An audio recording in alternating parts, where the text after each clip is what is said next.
Advocate Noble Mathew, കഴിഞ്ഞ ആഴ്ചകളിലൊക്കെ ലോക്സഭയിൽ എന്താണ് സംഭവിച്ചത് എന്നുള്ളത് നമ്മൾ കണ്ടതാണ്. ഇപ്പോൾ രാജ്യസഭയുടെ അധ്യക്ഷനെ തന്നെ മാറ്റാൻ വേണ്ടിയുള്ള നീക്കങ്ങളാണ് പ്രതിപക്ഷ പാർട്ടികളിൽ നിന്ന് ഉണ്ടായിക്കൊണ്ടിരിക്കുന്നത്. അതിൻ്റെ ബഹളം ആണല്ലോ നമ്മൾ കാണുന്നത്. അതിനെക്കുറിച്ച് ചർച്ച ചെയ്യാൻ പോലും തയ്യാറാകുന്നില്ല എന്നത് ഒരു ഭാഗത്ത്. മറ്റൊരു വിഷയം വന്നത് ഒരു ഹൈക്കോടതി ജഡ്ജി തന്നെ, അലഹബാദ് ഹൈക്കോടതി ജഡ്ജി തന്നെ ഇപ്പോൾ ഇംപീച്ച്മെൻറ്റ് നേരിടാനുള്ള അതിൻ്റെ വക്കത്ത് നിൽക്കുന്നു എന്നുള്ളതാണ്. 55ഓളം രാജ്യസഭാ MP-മാർ അതിനുള്ള നോട്ടീസും നൽകിക്കഴിഞ്ഞു.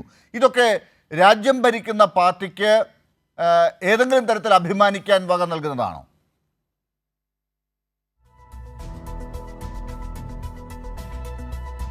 നമുക്ക് മഹത്തായ ഒരു ഭരണഘടനയുണ്ട്.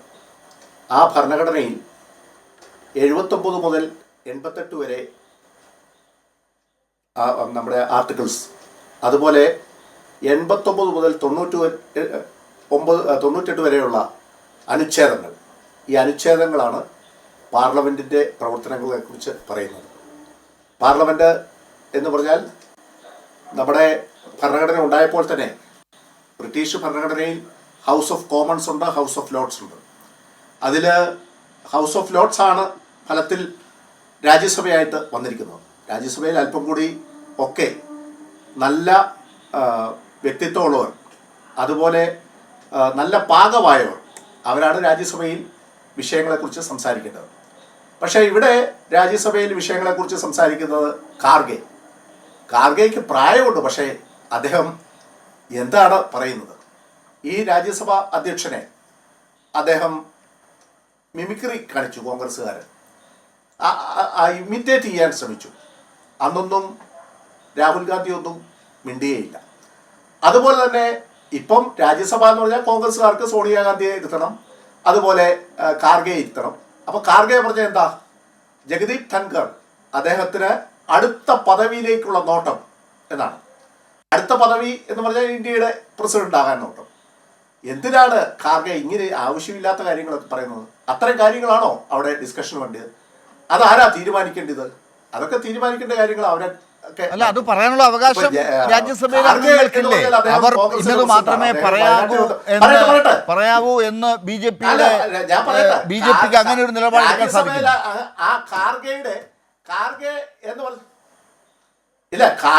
എന്ന് പറയുന്ന ആള് അദ്ദേഹത്തിന്റെ കോൺഗ്രസിന്റെ പ്രസിഡന്റ് കൂടിയാണ്, MP ആണ്.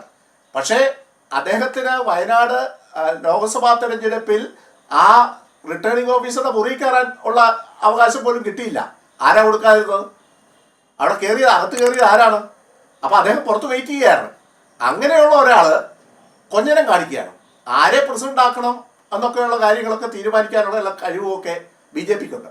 പിന്നെ ഈ ഭരണഘടന അനുസരിച്ച് ഭരിക്കുമ്പോൾ ഗവൺമെൻറ്റിൻ്റെ നയങ്ങൾ, ആ ഗവൺമെൻറ്റിൻ്റെ കാര്യങ്ങൾ നടപ്പിലാക്കാനാണ് രാജ്യസഭയും ലോക്സഭയും ചെയ്യണത്. അപ്പോൾ ആ ഗവൺമെൻറ്റിൻ്റെ കാര്യങ്ങൾ, ബിസിനസ്, ആ റൂൾസ് ഓഫ് ബിസിനസ് നടപ്പിലാക്കാനായിട്ട് ലോക്സഭാ സ്പീക്കർ മുൻകൈ എടുക്കും, രാജ്യസഭാ ചെയർമാനും മുൻകൈ എടുക്കും. രാജ്യസഭാ ചെയർമാനാണ് വൈസ് പ്രസിഡന്റ്. അല്ല, രാജ്യസഭാ ചെയർമാൻ ഇഷ്ടമുള്ളവരെ കൊണ്ട് മാത്രം സംസാരിപ്പിക്കുക, ബാക്കി പ്രതിപക്ഷത്തുള്ളവർക്ക് അതിനുള്ള അനുമതി കൊടുക്കാതിരിക്കുക, അങ്ങനെ ഗവൺമെന്റിന് അവരുടെ ബിസിനസ് നടത്തിക്കൊണ്ട് പോകാം എന്നുള്ളതാണോ ഭരണഘടനയിൽ എഴുതി വെച്ചതായി നിങ്ങളൊക്കെ മനസ്സിലാക്കിയിരിക്കുന്നത്? ഈ രാജ്യസഭയിലൊക്കെ ഇല്ലേ എന്ന് ഭരണഘടനയിൽ എഴുതി വെച്ചിട്ടില്ല. പക്ഷേ ഇതിന്റെ ഒരു റൂൾസ് ഓഫ് ബിസിനസ്സിൽ ആർക്ക് എത്ര മിനിറ്റ് കൊടുക്കണം, എത്ര അംഗങ്ങളുണ്ട് ആ പാർട്ടിക്ക്, ആ പാർട്ടിയിൽ എത്ര മിനിറ്റ് കൊടുക്കണം, അതുപോലെ ഓരോ ഇപ്പോൾ BJPക്ക് അംഗങ്ങൾ കൂടുതലുണ്ടെങ്കിൽ BJPക്ക് അംഗങ്ങൾക്ക് കൂടുതൽ സമയം കൊടുക്കണം. അവരുടെ സമയങ്ങൾ അവർ ഡിവൈഡ് ചെയ്ത് കൊടുക്കും. അതുപോലെ കോൺഗ്രസിന് അംഗമില്ലാത്ത ഒരംഗം മാത്രമുള്ള ഒരാൾക്ക് ഒരു ദിവസം മുഴുവൻ സംസാരിക്കാൻ അവസരം കൊടുക്കും.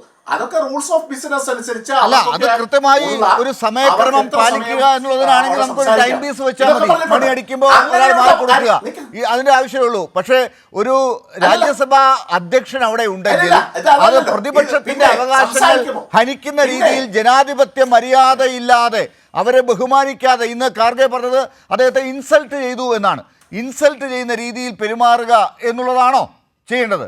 ഈ രാജ്യസഭാ അധ്യക്ഷൻ തന്നെ ഇപ്പോൾ പ്രതിപക്ഷത്തിന്റെ അവിശ്വാസ പ്രമേയം ഫേസ് ചെയ്യാൻ നിൽക്കുകയാണ്. അപ്പോൾ അങ്ങനെ ഒരു ഘട്ടത്തിൽ അദ്ദേഹം കൂടുതൽ വിശ്വാസ്യത നേടിയെടുക്കണ്ടേ പ്രതിപക്ഷത്തിന്റെ? അല്ല, പ്രതിപക്ഷത്തിന്റെ അതൊക്കെ അല്ലല്ല, പ്രതിപക്ഷത്തിന്റെ അവിശ്വാസ പ്രമേയമൊക്കെ അവിടെ വന്നോട്ടെ. പ്രതിപക്ഷം എന്തിനാണ് ഇതിപ്പം ഇങ്ങനെ ചെയ്യുന്നതൊക്കെ അറിയാം. രാജ്യത്തുള്ള നിരവധി വിഷയങ്ങൾ, ആ വിഷയങ്ങൾ അവിടെ ചർച്ച ചെയ്യുന്നു. രാജ്യം ജനാധിപത്യത്തിന്റെ 3 തൂണുകളാണ്: ലെജിസ്ലേച്ചർ, എക്സിക്യൂട്ടീവ് ആൻഡ് ജുഡീഷ്യറി. ആ 3 തൂണ് മുക്കാലി ശക്തമാണ്. ആ 3 തൂണ് ശക്തമാണെങ്കിൽ ആ ജനാധിപത്യം ഭംഗിയായിട്ട് മുന്നോട്ട് പോകണമെങ്കിൽ ആ ജനാധിപത്യം നല്ല യൗവനയുക്തിയായ ഒരു യുവതിയായി നിൽക്കുക. ആ യുവതിയെ കൂടുതൽ സൗന്ദര്യവതിയാക്കണം. ആ ജനാധിപത്യം ഭംഗിയാകണമെങ്കിൽ ഇവിടെ പുതിയ നിയമങ്ങൾ, നല്ല നിയമങ്ങൾ വരണം. രാജ്യത്തെ ജനങ്ങളുടെ മനസ്സറിഞ്ഞുള്ള, ആ ജനങ്ങളുടെ ആവശ്യപ്രകാരമുള്ള നിയമങ്ങൾ വരണം. നല്ല നിയമങ്ങൾ വരണം. അതെങ്ങനെയുള്ള നിയമമാണെന്ന് ഒരു അലഹബാദ് ഹൈക്കോടതിയുടെ ജഡ്ജി തന്നെ പറഞ്ഞല്ലോ. ഈ രാജ്യത്തെ ബഹുഭൂരിപക്ഷം വരുന്ന ആളുകളുടെ ആ ഭൂരിപക്ഷത്തിന്റെ ഇഷ്ടത്തിനനുസരിച്ചുള്ള ഭരണം, അതാണ് ഈ രാജ്യത്തിന്റെ നല്ല നിയമങ്ങൾ. യൗവനയുക്തയായ ആ ജനാധിപത്യ യുവതിയെ നിങ്ങളൊക്കെ ഇങ്ങനെ നന്നാക്കി എടുക്കുമ്പോഴേക്കും അതീ പറയുന്ന ആളുകളുടെ മാത്രം ഭരണമായി മാറുന്ന രീതിയിലാണ് പോകുന്നത് കാര്യങ്ങൾ. അതാണ് നിങ്ങൾ ലക്ഷ്യം വെക്കുന്നത് എന്ന് ഇപ്പോൾ പ്രതിപക്ഷത്തെ കൊണ്ട് പറയുകയല്ലേ? ഭരണമായിട്ട് ഈ പറയുന്ന ആൾക്കാരുടെ അത് ആ ഭൂരിപക്ഷത്തിനനുസരിച്ച് പോകും. ആ ഭൂരിപക്ഷത്തിനനുസരിച്ച് പോകും. ഇവിടെ CPM പണ്ട് പറഞ്ഞിരുന്ന കാര്യങ്ങൾ അതിപ്പോ ഞങ്ങൾ ചെയ്തെടുക്കുക. യൂണിഫോം സിവിൽ കോഡ് EMSന്റെ കാലത്ത് അവർ പറഞ്ഞിരുന്നതാണ്. അവരതിനുവേണ്ടി നിന്നാണ്, ശരീരത്തിനെതിരെ നിന്നിരുന്നതാണ്. ആ കാര്യമൊക്കെ ഞങ്ങൾ പറയുന്നത്. എന്തിനാണ് CPM അതിനെ എതിർക്കുന്ന രാഷ്ട്രീയം, കോൺഗ്രസ് അതിനെ എതിർക്കുന്ന രാഷ്ട്രീയം? ഇപ്പൊ അദാനിയുടെ കാര്യം ഞങ്ങൾക്ക് എന്നാ പ്രത്യേക താല്പര്യം? അത് നിയമത്തിന്റെ വഴിക്ക് പോകും. അങ്ങനെ പോകുമ്പോൾ ഈ അദാനിയുടെ ഏറ്റവും ചർച്ച ചെയ്യണ്ടേ? അദാനിയുടെ കാര്യങ്ങൾ പാർലമെന്റിൽ ചർച്ച ചെയ്യണ്ടേ? ഇവിടുത്തെ അദാനിയുടെ കാര്യങ്ങൾ പാർലമെന്റിൽ ചർച്ച ചെയ്യണ്ടേ? അദാനിക്ക് കൺസെഷൻ കൊടുത്തതാണ് പിണറായി സർക്കാർ. ഇല്ല, അപ്പൊ അതൊക്കെ അത് വെച്ചോണ്ട് അദാനിയെ കുറിച്ചുള്ള കാര്യങ്ങൾ പാർലമെന്റിൽ ചർച്ച ചെയ്യണ്ട എന്നാണോ വേണ്ടത്? അദാനിയെ കുറിച്ചുള്ള കാര്യങ്ങൾ പാർലമെന്റിൽ ചർച്ച ചെയ്യണ്ട എന്നാണോ? അതൊക്കെ ചർച്ച ചെയ്യണം. ചർച്ച അത് മാത്രമല്ല ചർച്ച ചെയ്യേണ്ടത്. ഇവിടെ ചർച്ച ചെയ്യാൻ ഓരോ ദിവസവും പാർലമെന്റിൽ എന്തൊക്കെ ചർച്ച ചെയ്യണമെന്ന് തലേ ദിവസം അവർ കൊടുക്കും. പാർലമെന്റിലെ കാര്യക്രമങ്ങൾ ഇതൊക്കെയാണ്. അത് കൊടുക്കുക. അതനുസരിച്ച് ഓരോ MLA MP പറയേണ്ട കാര്യങ്ങൾ, MP-മാരൊക്കെ അവസരം, ഇതൊക്കെ തലേ ദിവസം തന്നെ അതായത് MP-മാർക്ക് കിട്ടും. ഇന്ന് പ്രതിപക്ഷത്തെ എത്ര MP-മാർക്ക് സംസാരിക്കാൻ സമയം കൊടുത്തു? ഇന്ന് പ്രതിപക്ഷത്തെ എത്ര MP-മാർക്ക് സംസാരിക്കാൻ സമയം കൊടുത്തു? അതുകൊണ്ട് തന്നെയാണല്ലോ ഇന്ന് BJPയുടെ പ്രസിഡന്റ് JP നഡ്ഡാജി പറഞ്ഞിരിക്കുന്നത്. അദ്ദേഹം പാർലമെന്റിൽ അദ്ദേഹം സംസാരിച്ചല്ലോ. അദ്ദേഹം പറഞ്ഞു, അല്ല, BJPക്കാരൊക്കെ സംസാരിച്ചു. ശ്രീ അഡ്വക്കേറ്റ് നോബൽ മാത്യു, ദയവായി കേൾക്കൂ, എന്റെ ചോദ്യം കേൾക്കൂ. ഇന്ന് എത്ര പ്രതിപക്ഷ MP-മാർക്ക് രാജ്യസഭയിൽ സംസാരിക്കാൻ ജഗദീപ് ധൻകർ അനുമതി കൊടുത്തു?